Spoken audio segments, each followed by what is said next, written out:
And away from that, the editor-in-chief of the Inside newspaper has descended heavily on the Akufo-Addo government over the decision to seek an IMF bailout. According to Kwesi Pratt Jnr., the country's leaders kept repeating the mistakes that sent Ghana to IMF, and it was time for them to think. He admonished Ghanaians to put pressure on the government to put thinking caps on. He said this at a public forum organized by pressure group Arise Ghana. To the IMF and the World Bank in 1982, and they gave us then what they call the Economic Recovery Program. What was the Economic Recovery Program? They told us that we were giving too many Ghanaians employment and that we should sack them. Retrenchment of labor was imposed on us. I was speaking to some trade union leaders 3 days ago, and they were telling me that if you take the cocoa sector alone, we had about 100,000 workers. 90,000 of the workers in the cocoa sector lost their jobs as a result of going to IMF.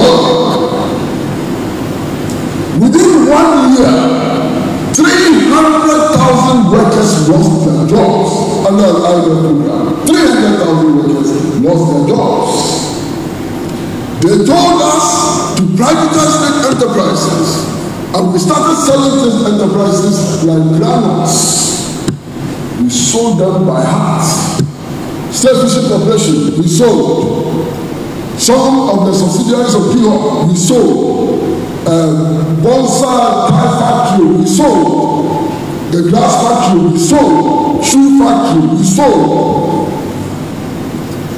And the excuse then was that if you sell these factories to the private capital, they will be improved, they will do better.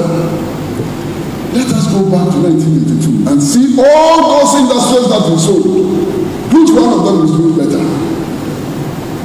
The only things we sold which are doing better are moving peak ambassador hotel and going to finish. Every other factory we sold has collapsed. Let us begin to put on our thinking caps. Because if we refuse to put on our thinking caps, we'll get deeper and deeper into trouble. And we'll go to the IMF again, and there will be no solutions for us but more punishment. Look, they told us that we needed to cut subsidies on social services, on housing, on education, and so on. And we did. What was the consequence? If you remember, it resulted in the cash and carry system, where if you had an accident and you went to the hospital and you didn't have money, they turned you away. It happened in this country. I'm told I have very little time, so I cannot give the other examples, but it was a complete disaster.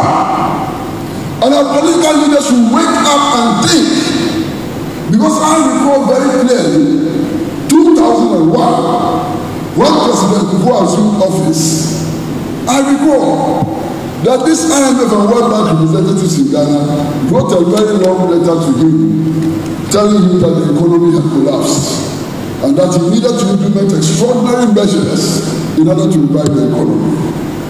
And I asked myself, well, wasn't it these same people who were saying that we're doing so well and that other African countries should copy us?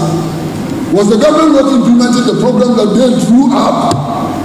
So if the economy has collapsed, who collapsed the economy? Of course, at the time, our brothers and sisters in the NPP were so very happy.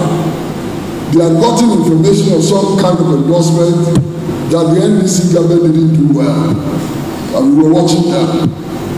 The same institutions came to them and gave them a package called Rethink. You remember?